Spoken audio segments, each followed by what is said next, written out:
This is Chapter 14, the Pharmacology for EMT Basics lecture. As an EMT, you will be able to administer or assist with multiple medications in the field. These include, but are not necessarily limited to, aspirin, oral glucose, oxygen, a prescribed bronchodilator, nitroglycerin, and epinephrine autoinjectors. The information that follows is a brief introduction to each of these drugs. The study of drugs, their sources, characteristics, and effects is called pharmacology. This chapter introduces the terminology, basic principles, and rules regarding pharmacology. We will discuss medications that EMTs carry on the ambulance and review prescribed medications you may assist the patient in taking with approval from medical direction. You will learn the forms of medication your patients may be taking, as well as the names for common types of medications and why they are used. Although you will learn many facts and terms regarding medications, remember that nothing replaces good judgment and proper decision making. As always, the most important tool you will carry is your brain. A medication or drug can have up to 4 different names: the chemical, generic, trade or brand name, as well as the official name. The chemical name describes the drug's chemical structure. It is usually the first name associated with the drug. The generic name, also referred to as the non-proprietary name, still reflects the chemical characteristics of the drug, but in a shorter form than the full chemical name. It is the name assigned to the drug before it is officially listed and is independent of the manufacturer. The generic name is listed in the United States Pharmacopoeia, a publication listing all drugs officially approved by the United States Food and Drug Administration. The trade name, also referred to as the brand name, is assigned when the drug is released for commercial distribution. The name is usually short and easy to recall and may be based on the chemical name or the type of problem it is to treat. This is the name the manufacturer uses to market the drug. Drugs meeting the requirements of the United States Pharmacopoeia or National Formulary are given an official name. It is commonly the generic name followed by the initials USP or NF. The route describes how the medication is actually given to or taken by patients. The route that is chosen controls how fast the medication is absorbed by the body and its effect. In other words, giving a medication IV or IM will have a quicker onset than if that medication is taken by mouth. Each medication administered by the EMT is prepared in a form that allows for the quickest and safest absorption into the body. In a sublingual medication, the medication is placed under the patient's tongue. The patient does not swallow the medication. Rather, it is dissolved and absorbed across the mucous membrane in the mouth. The drug usually has a relatively quick absorption rate into the blood. The patient must be alert in order to administer the medication in this manner. Medications placed into the mouth of a patient who is not alert or who is unresponsive can become lodged in the airway or aspirated into the lungs. Only a very limited number of medications are able to be given by the sublingual route. Medications administered by the EMT by the sublingual route are nitroglycerin tablets and nitroglycerin spray. In oral administration, the drug is swallowed. Except for activated charcoal, it is absorbed from the stomach or intestinal tract. The patient must be responsive and able to swallow. The patient may refuse to swallow the drug if it is unpleasant or may vomit it. Aspirin is first chewed so that the medication absorption can begin immediately through the oral mucosa and is then swallowed. Medications administered by the EMT by the oral route are aspirin, oral glucose, and activated charcoal. In inhalation, the medication is prepared as a gas or aerosol and is inhaled by the patient. This method typically deposits the medication directly to the target site where the effect is needed most. The patient must be spontaneously breathing for this route to be effective. With some medications, the patient must be responsive and breathing deeply enough to move air into the lower portions of the respiratory tract in order for the drug to be properly deposited. Medications administered by the EMT by the inhalation route are oxygen, a metered dose inhaler, and small volume nebulizers. Intramuscular injection or IM injections. The drug is injected into a muscle mass. The absorption is relatively rapid. This requires the use of a needle, therefore it poses the danger of a needle stick injury to the EMT. Some discomfort is felt by the patient. Serious side effects might occur if the drug is accidentally injected into a vein. The medication can only be injected into specific muscle groups. Medication administered by the EMT by the IM injection route is epinephrine with the use of an autoinjector. Medications come in several different forms. The form usually limits the administration to one specific route. This ensures the proper administration of the medication, its correct controlled release, and also the appropriate effect on the target organ or system. The medication form also determines the effects of the drug. Some drugs have a more local effect on specific cells or organs, whereas other drugs have a much broader or systemic effect on the entire body. A compressed powder that is shaped into a small disc or an elongated shape is considered a tablet. Nitroglycerin tablets and aspirin tablets are examples of this type of medication. A liquid substance with no particulate matter. Because epinephrine is injected into the muscle, it is in the liquid form. Gels are a viscous or thick, sticky substance that the patient swallows. Oral glucose is considered a gel. Small volume nebulizer is a device that uses a compressed gas, typically oxygen, that is forced into a chamber containing medication. The gas mixes with a liquid medication and forms an aerosol. The aerosol is inhaled by the patient either through a mouthpiece or through a face mask, and the medication is directly deposited on the mucosal lining deep in the respiratory tract. By depositing the medication at the desired site, the effect is more immediate and direct than when given by other routes, and fewer systemic side effects are usually noted. Indications: specific signs or circumstances under which it is appropriate to administer a drug to a patient. Each drug also has contraindications or specific signs, symptoms, or circumstances under which it is not appropriate and may be harmful to administer the drug to the patient. For example, nitroglycerin is contraindicated or should not be given if the patient has a low blood pressure because nitroglycerin, in dilating the arteries, causes a slight drop in the systolic blood pressure. Nitroglycerin is also contraindicated if the patient has recently taken Viagra or a similar medication because of possible serious negative interactions. The dose should be verified a minimum of 2 times. If there is any doubt on your part, verify with someone of equal or higher training.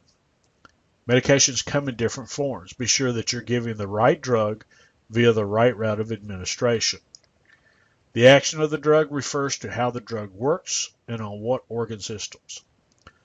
A side effect is any action of the drug other than the desired action. Some side effects are predictable, like a drop in blood pressure from nitroglycerin. If you were not aware of the side effect of a drop in blood pressure and gave the drug to a patient who started out with a low blood pressure, the results could be devastating. The patient's blood pressure might bottom out, which is definitely not a desired effect for a cardiac patient.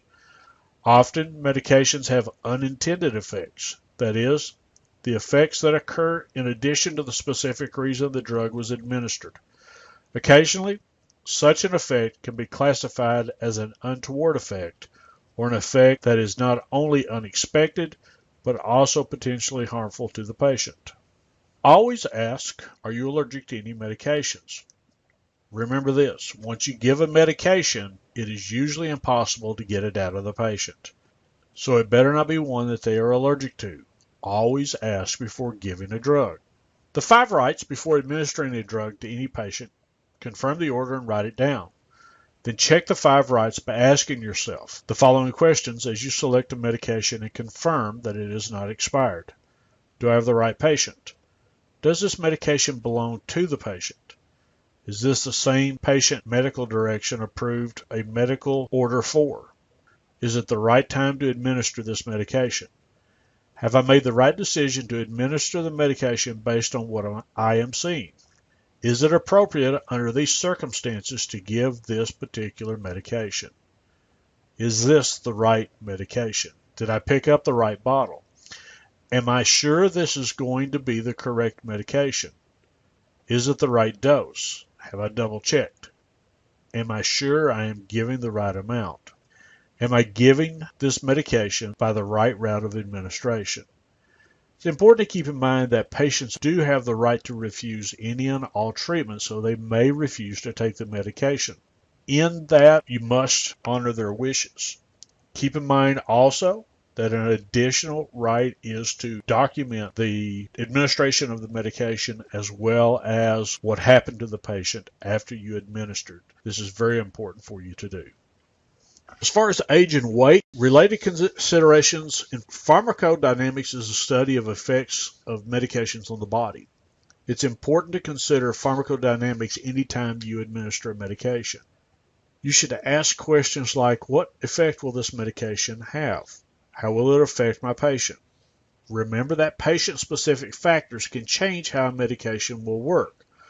For example, a smaller, lighter patient, like a pediatric patient, will require less medication to achieve the desired effect. Often, the geriatric patient will have difficulty eliminating medications and therefore feel the effects of the medication longer. Consider age and weight-related dose changes and always understand how the medication will affect your specific patient before administering it. After administering any medication, you must reassess your patient. Essentially, you should begin your patient assessment again and look for any changes, improvements, deteriorations, or unintended effects that the medication might have caused. Reassessment should occur immediately and be frequently repeated, especially with medications that take time to be effective. It is also important to clearly document the medications that you have administered. Good documentation must include the name of the medication, and spelling does count, the dose of the medication, the route by which you administered it, be specific as in injected into the right upper thigh, the time of administration, and any effects that you noted. Remember that the hospital will continue to give the patient medications and must know what has already been administered in order to carry out a safe treatment plan. Oxygen is a gas commonly found in the atmosphere. Pure oxygen is used as a drug to treat any patient whose medical or traumatic condition causes him to be hypoxic or low in oxygen, or is in danger of becoming hypoxic. Throughout this text, you will continue to learn many situations in which patients should be given oxygen. Glucose is a kind of sugar. Oral glucose is a form of glucose that can be taken by mouth as a treatment for a conscious patient who is able to swallow with an altered mental status and a history of diabetes. Poorly managed diabetes often leads to low blood sugar. The brain is very sensitive to low levels of sugar, and this is commonly a cause of altered mental status. Oral glucose usually comes as a tube of gel that you can apply to a tongue depressor and place between the patient's cheek and gum or under the tongue. This allows the patient to swallow the glucose so that it can be easily absorbed into the digestive tract and bloodstream, which carries it to the brain. This action may begin to reverse the patient's potentially life-threatening condition. The procedure for administering oral glucose will be discussed when we talk about. Activated charcoal is a powder prepared from charred wood, usually premixed with water to form a slurry for use in the field. It is used to treat a poisoning or overdose when a substance is swallowed and is in the patient's digestive tract. Activated charcoal will absorb some poisons, bind them to the surfaces of the charcoal, and help prevent them from being absorbed by the body.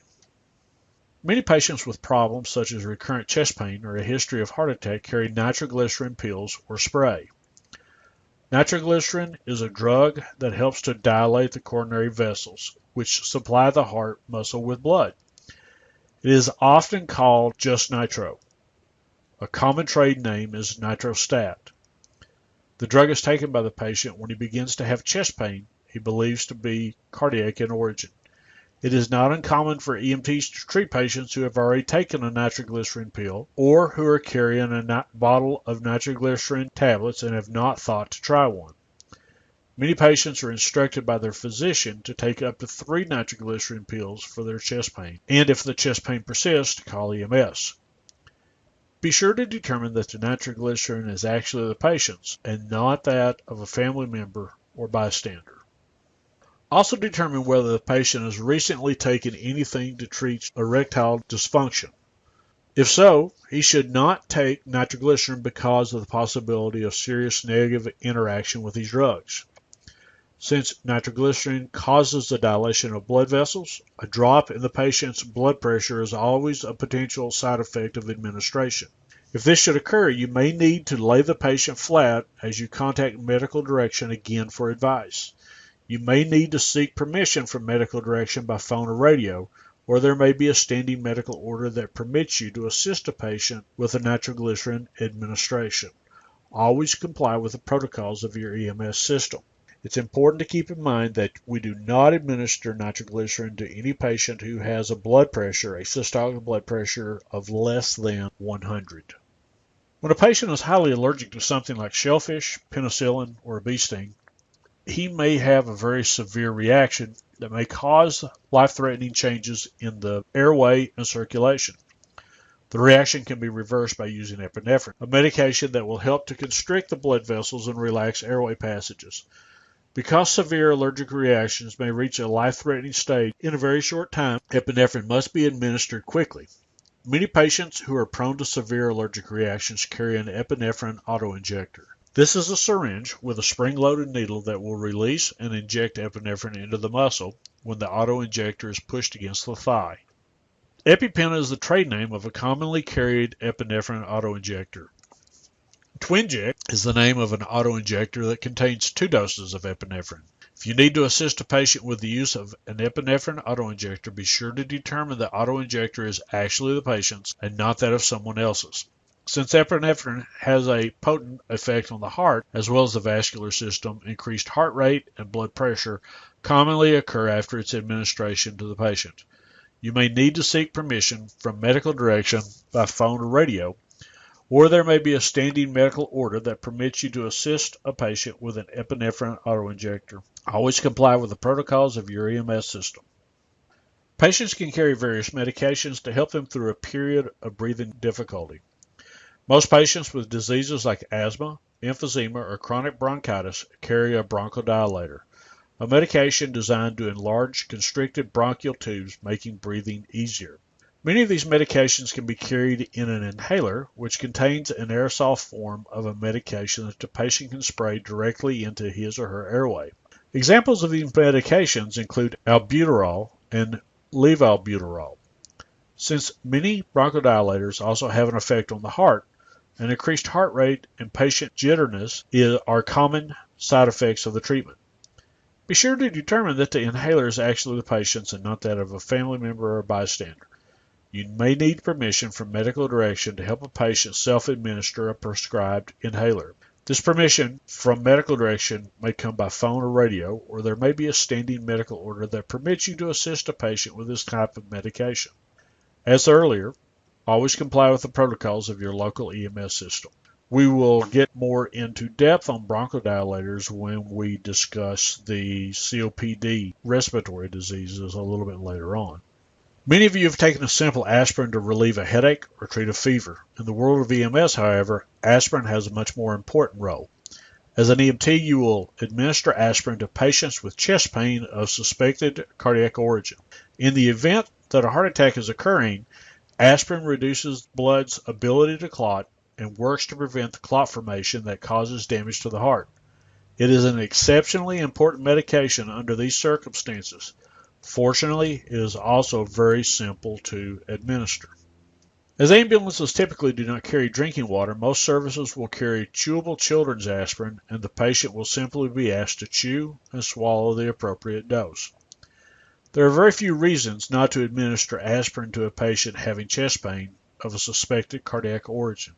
However, some patients do have allergies, and others have GI bleeding that can be made worse by the administration of aspirin. The aspirin works by inhibiting platelet aggregation as well as a mild analgesic and an anti-inflammatory agent. The contraindications are a known allergy or aspirin-induced asthma, a history of active bleeding disorder, a current ulcer or GI bleed, taking aspirin within the last 24 hours, as well as receiving any type of an anticoagulant therapy such as warfarin or some of the new anticoagulants. Some of the side effects that your patient may experience would be GI distress, cramping, heartburn, and mild nausea. It may exacerbate or make worse bleeding disorders. It may make GI bleeding worse. And if the patient takes too much and begins to develop a low-grade toxicity, it may develop ringing in the ears, headache, dizziness, flushing, and tachycardia. It should be used with caution in patients with renal failure or vitamin K deficiency. This does not mean that you don't administer it, just that you should be careful about using it. The typical dose and route is 162 to 324 milligrams or 2 to 4 chewable baby aspirins. Reassessment should occur immediately and be frequently repeated, especially with medications that take time to take effect. As we said earlier, your good documentation must include all the details, such as what you gave, when you gave it, how you gave it, as well as what happened with the patient, whether it had the effect desired or whether the patient experienced some side effects, as well as any negative effects that the patient may have experienced. This concludes Chapter 14, the Pharmacology for the EMT. There will be a short quiz that you will need to take following this lecture.